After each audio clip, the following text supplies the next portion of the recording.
Good morning friends, quantum study YouTube channel पर मैं महेंद्र सिंह आपका स्वागत करता हूं। दोस्तों, हमने अपने इस यूट्यूब प्लेटफॉर्म पर आपके लिए नेवी एयरफोर्स का कोर्स स्टार्ट कर रखा है, जिसमें मैं यहां पर आपको फिजिक्स पढ़ाता हूं। दोस्तों, जल्दी हम आपके लिए मैथ्स की क्लास भी प्रोवाइड करवाने वाले हैं, साथ ही क्लास 9-10 की स्कूलिंग और प्री फाउंडेशन क्लासेज भी स्टार्ट करने वाले हैं। दोस्तों, यहाँ फिजिक्स की क्लास में मैं यहाँ पर आपको डेली मॉर्निंग में 5 ऑब्जेक्टिव क्वेश्चंस की प्रैक्टिस करवाता हूँ, जबकि शाम को हमारी थ्योरी की क्लास आती है। तो आप इन क्लासों को रेगुलर लें तथा अपने दोस्तों के पास भी शेयर करें, वीडियो को लाइक करें और चैनल को सब्सक्राइब करें। तो हम देखते हैं पहला क्वेश्चन। कैलोरी की विमा है, dimension of calorie.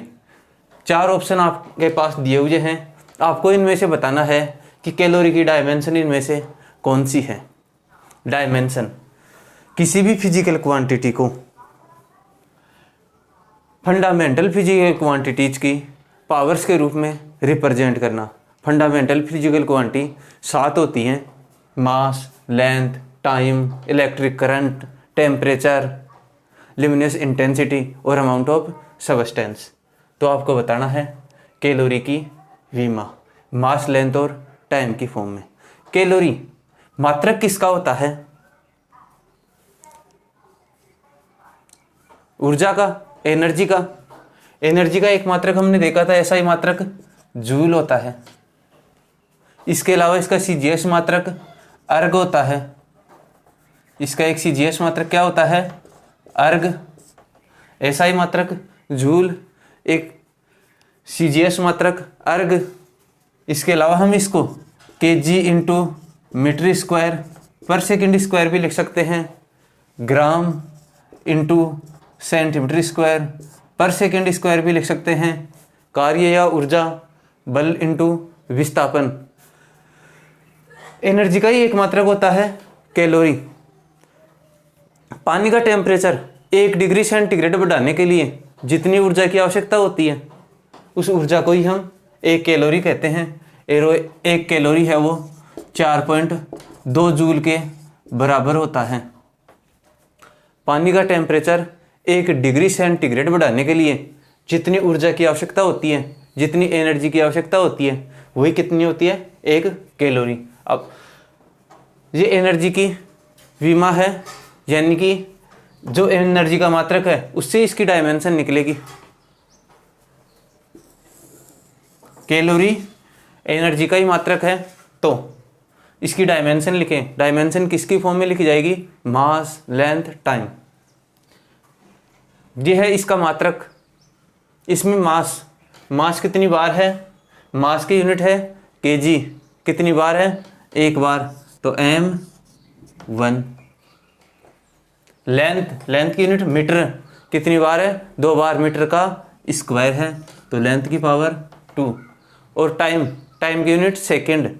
1/2 second square है, ऊपर जाएगा तो टाइम की पावर -2। मास केजी मास की यूनिट है m1। मीटर लेंथ की यूनिट है L2 और टाइम की यूनिट सेकेंड। नीचे की तरफ है, ऊपर लेके जाएंगे t की पावर -2, तो m1 L2 t -2। कौन सा ऑप्शन राइट है? Option number A. इसके बाद हम दूसरा क्वेश्चन देखते हैं। सार्वत्रिक गुरुत्वाकर्षण नियतांक यूनिवर्सल कांस्टेंट की विमा क्या होगी? सार्वत्रिक गुरुत्वाकर्षण नियतांक क्या होता है? आपने ग्रेविटेशन फोर्स पढ़ा होगा, F बराबर G m1m2/r²। कोई भी 2 बॉडी जिनका मास होता है, उनके बीच एक अट्रैक्शन नेचर का फोर्स लगता है उनके मास की वजह से, और ये मास की वजह से लगने वाला फोर्स ही ग्रेविटेशन फोर्स कहलाता है। यदि 2 पिंड या कोई भी 2 बॉडी जिनका मास है m1 m2 और इनके बीच की डिस्टेंस है r, तो इनके मध्य लगने वाला जो ग्रेविटेशन फोर्स है F, वो होता है G m1m2/r²। यहाँ पे G है यूनिवर्सल कांस्टेंट, सार्वत्रिक गुरुत्वाकर्षण नियतांक। G क्या है? सार्वत्रिक गुरुत्वाकर्षण नियतांक। जी की वैल्यू होती है 6.6 इंटू 10⁻11 और जी की यूनिट अभी हम देखेंगे कैसे निकलेगी। यहाँ से यदि हम जी लिखें तो आर स्क्वायर इस साइड आ जाएगा, क्रॉस मल्टीप्लाई m1 m2 नीचे आ जाएंगे, तो जी बराबर क्या हो जाएगा f into R square upon m1 m2। अब यदि हम जी की यूनिट लिखना चाहें, फोर्स की unit newton, R square metre square और m1 m2 मास हैं, यूनिट केजी होती है, 2 बार हैं तो केजी का स्क्वायर। ये तो हो गई इसकी यूनिट। हमें लिखनी है डायमेंशन। डायमेंशन कैसे लिखते हैं? फंडामेंटल क्वांटिटीज़ की पावर्स के प्रोडक्ट के रूप में। फंडामेंटल क्वांटिटीज़ की पावर, सबसे पहले हमें न्यूटन को भी फंडामेंटल क्वांटिटीज़ में चेंज करना होगा। यदि हम इसको लिखें फंडामेंटल क्वांटिटीज़ के रूप में तो न्यूटन क्या होता है केजी इंटू मीटर पर second square, mass into acceleration, इसके बाद साथ में मीटर स्क्वायर, तो मीटर स्क्वायर इंटू मीटर क्या हो जाएगा मीटर का क्यूब और नीचे केजी स्क्वायर। यही है जी की यूनिट। केजी से एक केजी कैंसिल, तो क्या बचेगा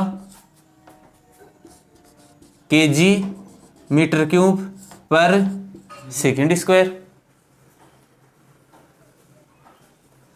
केजी से केजी कैंसिल, तो केजी कहाँ पे आएगा नीचे की तरफ, ऊपर सिर्फ मीटर क्यूब, ऊपर केजी था नीचे केजी का स्क्वायर था, तो नीचे केजी और सेकेंड स्क्वायर।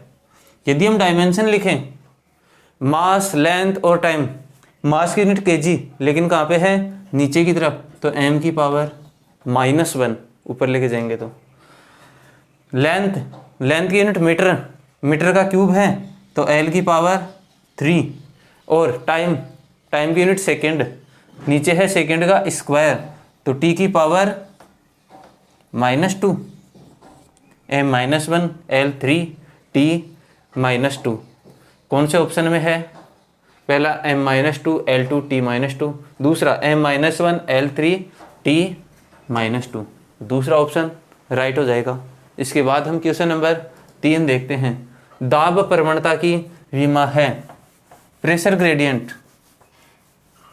4 ऑप्शन आपके पास दिए हुए हैं, आपको दाब प्रवणता की प्रेशर ग्रेडियंट की विमा बतानी है। दाब प्रवणता होती है change in pressure with respect to distance dp/dx। Distance के साथ, लेंथ के साथ प्रेशर में जो चेंज हो रहा है dp/dx, ये होता है दाब प्रवणता। दाब में दूरी के साथ जो परिवर्तन हो रहा है वही होता है दाब प्रवणता या प्रेशर ग्रेडियंट। दाब क्या होता है? बल बटा क्षेत्रफल, फोर्स अपॉन एरिया, तो ये क्या हो जाएगा फोर्स अपॉन एरिया और साथ में dx। फोर्स को हम क्या लिख सकते हैं केजी इंटू मीटर पर सेकेंड स्क्वायर, एरिया किस में आता है मीटर स्क्वायर में, और एक्स डिस्टेंस किस में आएगी मीटर में। एक मीटर से मीटर कैंसिल, तो इसकी यूनिट क्या आ जाएगी KG upon metre square into second square. ये मीटर से मीटर कैंसिल। यदि हम डायमेंशन लिखना चाहें मास लेंथ और टाइम की फॉर्म में, मास m की पावर 1 क्योंकि यूनिट है केजी, लेंथ यूनिट मीटर नीचे की तरफ है, ऊपर लेके जाएंगे -2 l -2, टाइम यूनिट सेकंड नीचे की तरफ t -2, ऊपर लेके जाएंगे तो -2, m1 l -2 t -2। कौन से ऑप्शन में है m1 l -2 t -2।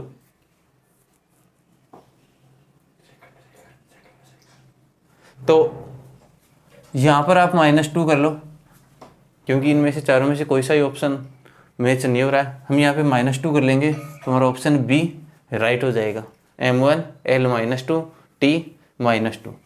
अब क्वेश्चन नंबर 4 देखते हैं। आवेग इम्पल्स का डायमेंशन फॉर्मूला। आवेग या इम्पल्स का डायमेंशन फॉर्मूला। आवेग क्या होता है? आवेग को समझने के लिए हम ऐसे देख सकते हैं, आवेग क्या होता है? संवेग में परिवर्तन, अचानक से होने वाला परिवर्तन। Force into time, delta T. किसी भी चीज पर हम बहुत ही कम टाइम के लिए, टी यहाँ टाइम्स 2 है 0, मतलब बहुत ही कम टाइम के लिए किसी चीज पे फोर्स लग रहा है, उसकी वजह से उसके संवेग में, उसके मोमेंटम में जो चेंज हो रहा है वही होता है आवेग या इम्पल्स। जैसे आपने क्रिकेट देखा होगा, बॉलर बॉल फेंकता है, बहुत फास्ट बॉल आ रही है, उसका मोमेंटम अभी इस डायरेक्शन में है, यदि बॉलर इधर से बॉल फेंक रहा है, बैट के टच होगी कितने टाइम के लिए होती है? बहुत ही माइक्रो सेकेंड के लिए टच होती है, और उसके बाद दूसरी डायरेक्शन में जाती है, उसका मोमेंटम चेंज हो जाता है। तो उस पर फोर्स लगा, लेकिन कितने टाइम के लिए? बहुत ही कम टाइम के लिए। इसी प्रकार मान लो आप रोड पे मोटरसाइकिल चला रहे हो और आपको अचानक से कोई दिख गया, आपके मन में जची कि आज तो इम्प्रेस करते हैं, और आपने मोटरसाइकिल की स्पीड ऐसे जा रही थी, अचानक से ऐसे बढ़ाई और सामने दीवार आई और इसमें टकरा के वापस 0। मोटरसाइकिल की स्पीड बढ़ी कितने टाइम के लिए? थोड़ी सी देर के लिए, बहुत अचानक से बढ़ी, थोड़ी सी देर के लिए, इसे कहते हैं इम्पल्स, आवेग, और उसके बाद वापस 0 हो गए इम्प्रेस। यही होता है इम्पल्स, फोर्स इनटू टाइम, लेकिन टाइम कितना? बहुत ही छोटा सा।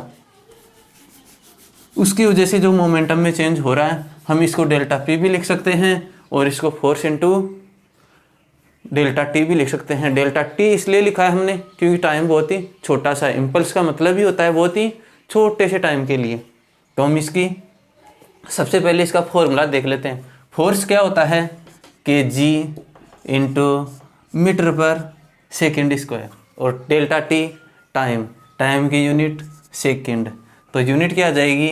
1 सेकेंड से 1 सेकेंड कैंसिल, के जी मीटर पर सेकेंड। सही है। यदि हम इसकी डायमेंशन लिखें, डायमेंशन मास लेंथ टाइम की फॉर्म में, मास यूनिट के जी एम की पावर 1, लेंथ यूनिट मीटर ऊपर की तरफ एल की पावर 1, टाइम सेकेंड नीचे की तरफ टी की power -1, m1 l1 t -1, m1 l1 t -1, option B. पांचवा क्वेश्चन है शांता गुणांक, विस्कोसिटी कोफिशिएंट की डायमेंशन क्या होगी?